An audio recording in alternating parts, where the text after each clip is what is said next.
Bismillahirrahmanirrahim. Qala al-musannif wa syarif rahimahullahu taala wa nafa'ana bi ulumihi fid dharain amin. Bismillahirrahmanirrahim. Adabul muta'allimi utawi iki iku mertelake pira-pira tata kramane wong kang belajar atau murid.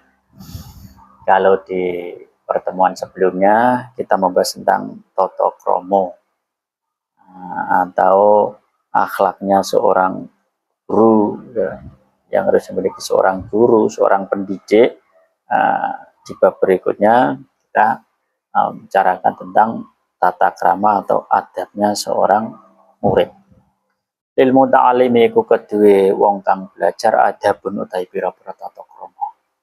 Fi nafsin dalem awak dhewe ne muta'alim murid wa adabun lan tata krama ka adab ma ustadihi sertane gurune muta'alim murid. Wa adabun lan adab ma ikhwanihi sertane koncone muta'alim koncone guru.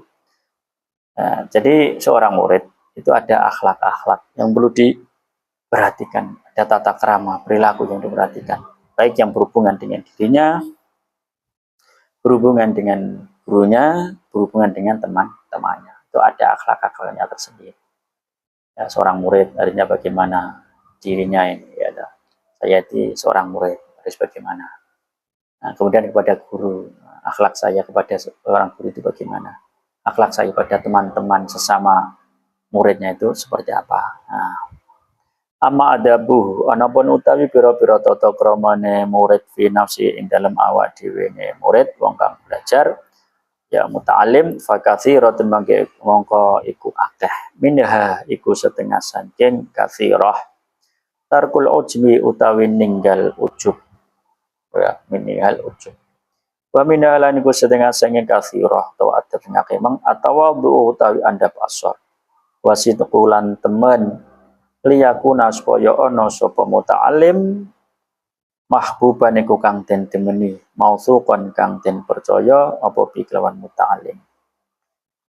Di antara akhlak-akhlaknya atau akhlak perilaku yang harus dimiliki seorang muta'alim penuntut ilmu adalah yang berhubungan dengan dirinya adalah meninggal sifat ujub.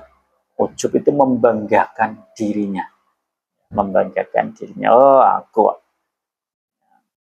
Nanti kenapa? Sifat ujub ini nanti bisa menutup dirinya. Kalau dirinya sudah merasa mampu, ya membanggakan dirinya sebelum dia belajar, maka dia mungkin akan malas dalam belajar, ya dalam belajar karena sudah merasa sudah bisa. Atau mungkin ada timbul meremehkan ketika sudah ujub. Yang berikut adalah tawadhu adab asor, tidak boleh sombong. Tawadhu harus tawadhu adab asor. Sama kok guru ini menerangkan ya. Dan itu sudah pernah mungkin ya tawadhu, dengarkan saja. Enggak terus wah tahu Pak, jangan. Sudah pernah Pak, enggak. Diam tawadhu adab asor. Ya. Dan teman jujur. Ya, jujur. Seorang murid itu harus bersifatan jujur. Supaya dia bisa dicintai oleh teman-temannya, oleh gurunya, ya juga bisa dipercaya.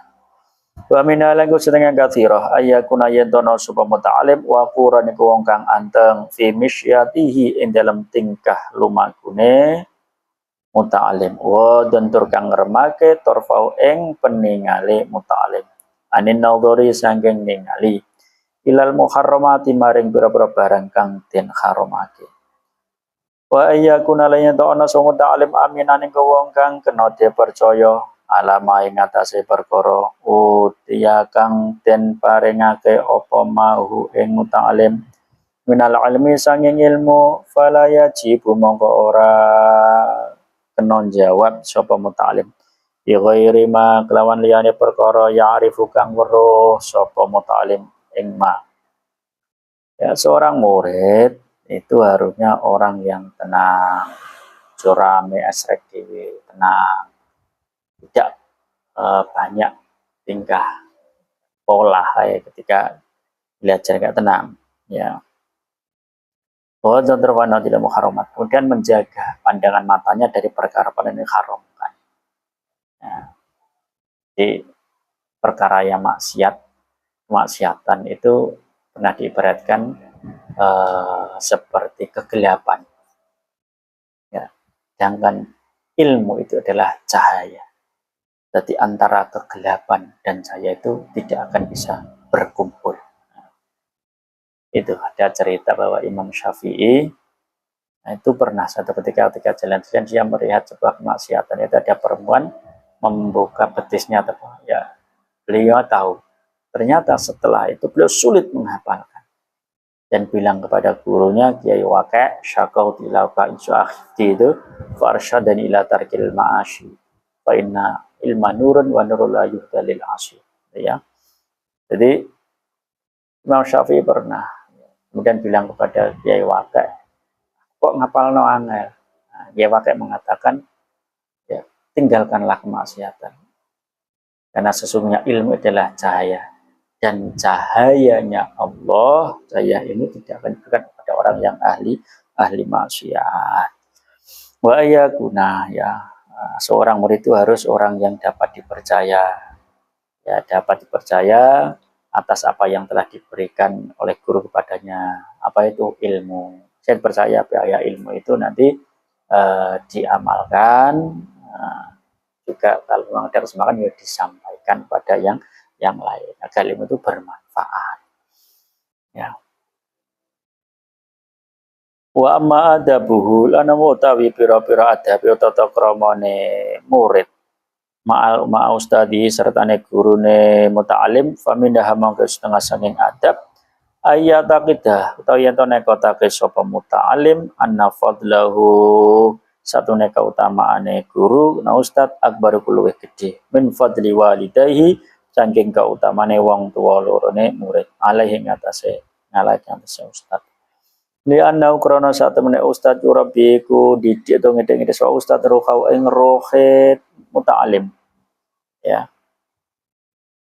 Wa min halane ku setengah saking adab ma ustad imam al khudu utawi adab asar amama ing dalem ngarepe ustad wal julusan lungguh fi darsihi ing dalem mulangi ustad bil adabi kelawan tata krama wa husnil iswa'i lan bagus nengklengake ilama maring perkara yaqulu kang dawuh sapa ustad ing wa min halane ku setengah saking adab murid namanya guru tarkul mizahi utawi ninggal guyonan wala yamdakhal enta ora ngelem muji sapa muta'alim ghairu ing liyane ustad minal ulama saing pira-pira ulama bi hadratihi ing dalem ngersane ustad imam wa khafat ayyafahma krana wedi yen to maham al ustadu sapa ustad muta'alim annau ing setune ustadi yadhummu annau sen muta'alim yadhummu iku modho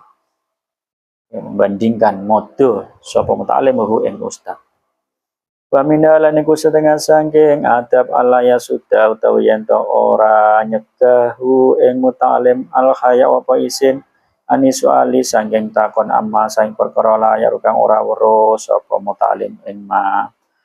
Nah, adab atau akhlak yang harus dimiliki seorang murid yang berhubungan dengan gurunya adalah dia tidak boleh memiliki keyakinan ya, bahwa dirinya dia harus memiliki keyakinan. Seorang murid itu harus memiliki keyakinan bahwa keutamaan guru itu lebih agung, lebih besar dibanding keutamaan kedua orang tuanya. Ya. Kenapa? Ya, kenapa? Karena guru, ustadz itu adalah yang mendidik rohnya, yang mendidik jiwanya. Dan kita sering mendengar sebuah keterangan bahwa orang tua itu ada tiga, yang melahirkan, yang mengajar atau guru, dan yang menikahkan kita. Yang terutama itu adalah guru. Kenapa? Kalau orang tua itu mengurusi jasmani, makan, minum, atau merawat jasmani. Ya, anggota luar. Gitu.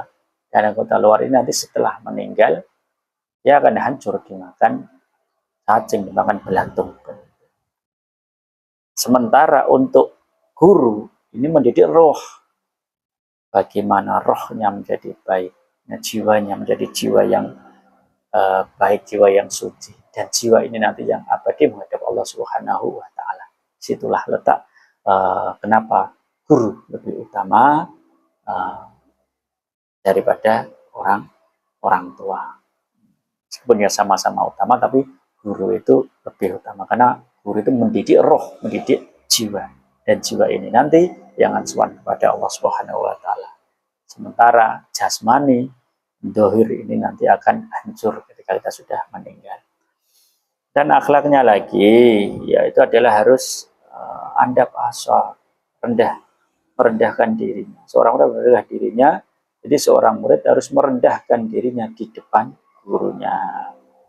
Nah, ketika duduk belajar depan gurunya harus dengan tata krama yang baik, perilaku yang baik, mendengarkan dengan seksama, ya, maka dengan seksama.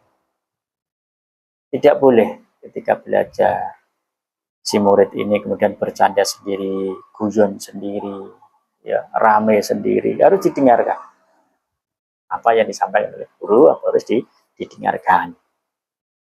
Kemudian seorang murid itu seyogyanya janganlah memuji guru yang lain atau mungkin kiai yang lain di hadapan gurunya tadi. Kenapa? Karena dikhawatirkan sang guru ini nanti akan memiliki pemahaman bahwa engkau membandingkan antara gurumu dengan orang lain tersebut, yang mana engkau anggap orang lain tersebut lebih utama daripada guru. Paham ya? Jadi gini, sama kita di depan guru kita mengatakan, ya guru nek ngulang bau enak, kalau mengajarkan enak, mudah dipaham, Mas. Nah, saya kalau diajarkan oleh guru itu, Mas, nggak pernah ngantuk, pasti langsung paham. Ini khawatirkan nanti si guru yang kamu ajak bicara itu, dia kan terus merasa punya pemahaman, berarti aku nggak ngaji, ngajar gak penak. Berarti aku lebih lebih gak bisa memahamankan.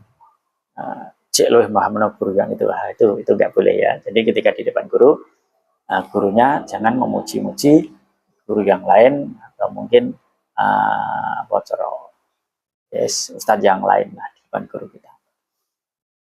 Ya. Dan seorang murid janganlah dia itu malu ketika diterangkan oleh gurunya ada yang belum paham, ditanyakan. Tapi dengan cara yang baik, dengan ngacung apa ya, ngacung saya mau bertanya gitu ya, yang baik, tidak langsung menyela atau tidak langsung memotong keterangan guru, tapi setelah diterangkan ditanyakan. Wa madabu ma ikhwanihi, lan anapun utawi pira-pira tata kramane muta'alim ma ikhwanihi sertane pira-pira kancane muta'alim. Famin hamangko iku setengah sing adab ikhtiramuhum utawi mulyaake ikhwan wa tarku ikhtiqari wahidin lan ninggal ngino-ngino wong suci minum saking ikhwan wa tarku istilah ilan ninggal kumaluhur utawa gumedi merasa lebih alaihim ing atase ikhwan wa min halen iku setengah sing adab ala yashara yen to ora geguyu ya ngikut sapa muta'alim bibadil fahmi kelawan kendone kefahaman minhu sang ikhwan wala yafraha lan to ora bungah sapa muta'alim idza wabbaha nalikane meleh-melehake al ustadz sapa ustadz badul qasirina ing setengah pira-pira wong kang kendho atau cepet akale fa inna dzalika mongko mengkono sakhar imam merendahkan tadi asbabul bagdi iku dadi sebabe bendu wal adawati lan permusuhan. Akhlaknya seorang murid pada temannya adalah memuliakan temannya, tidak boleh menghina-hina temannya, tidak boleh merasa tinggi, nyombong temannya, dan jangan menghina kalau mungkin ada temannya yang lemah dalam segi pemahaman. Nah, dalam segi pemahaman tidak boleh dihina-hina, bantu ya supaya si teman tadi itu bisa lebih paham atau mudah memahami dalam pelajaran ya. Wabillahi taufiq wal hidayah. Wassalamualaikum warahmatullahi wabarakatuh.